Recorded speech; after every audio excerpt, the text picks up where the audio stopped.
Better shake your booties for black girl nerds. Hey everybody, this is Lauren with Black Girl Nerds, and we are here on the opening night of the Toronto International Film Festival at the Ryerson Theatre for the premiere of Call Me By Your Name, starring Armie Hammer and Timothée Chalamet. Well, how are you? You're awfully tall. So how did this tale of love and summer love get on your radar? How were you attracted to this project? Yeah, it was largely just because Luca Guadagnino was directing it. The script ended up at my agent's office. I read it. I thought, wow, this is very intense, very beautiful. And then I had several conversations with Luca and decided that I had to do this movie. Is there a message that you hope is delivered from those watching this movie? Like, is there something that you hope people to learn from watching it? Yeah, I think that, you know what, I think people are going to watch this movie, and no matter what your orientation or preference or anything, I think that you're just going to see that love is love. It's going to remind you of the first time that you got a crush on somebody, or you fell in love with somebody, and you totally gave yourself somebody, then you feel like your heart got broken or whatever. Like, it's all part of the process of growing up, you know?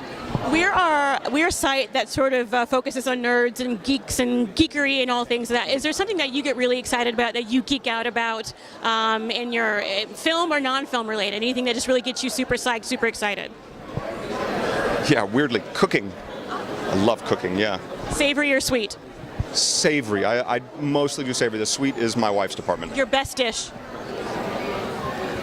I make really good ribs. I also do really good steak and fish, a lot of meat cooked outdoors over open fire. I like you. You're good people. Awesome. Thank you. Well, it was a master class watching Armie Hammer work, and Michael Stuhlbarg, and Amir Kazar and Esther Garel, watching them work and learning from their acting. It was just an opportunity to work with Luca, who lives and breathes filmmaking in a way that I've only seen actors live and breathe acting. And you know, just the idea of being in a Luca movie that would come out, and like things like Sufjan Stevens does the score, finding out stuff like that, you know, the opportunity to be a part of that, couldn't pass that up. Yeah. We're a site that caters to geeks, nerds, and the like. Is there anything that you geek out on in your free time, or something that you just really enjoy doing or reading? The most recent graphic novel I read was Mouse, which is a little morbid, but it's a great graphic novel. It's one of my favorites. So good choice. Good choice. What is it that made you decide that this is a project that I need to bring to life? I need to bring this to the screen, and what made you decide this is a story that needed to be told? I was involved into this movie as a producer for many years, and then slowly things went into the direction in which I eventually became involved as a director. And it was smooth. It wasn't like a sudden decision. I finally said to myself, why not? Because I love the characters and I love the setting, and I thought it was important, this movie, because it was something about how you relate to the other and how you learn from the other. And it's something that it's very dear to me as a topic.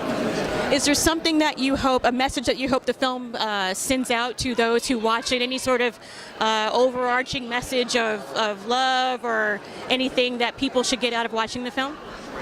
I think people may feel how great it is that you are unbiased and uncynical. I hope that for the reception. Are there any other films that you're excited to see while you're here at TIFF? I'm going to see the movie of my friend David Gordon Green with the great Jake Gyllenhaal, Stronger. So I'm very happy to see that. Yes. Well, thank you so much for joining us. Thank you. Good luck tonight. Thank you. Better shake your booties for black girl nerds.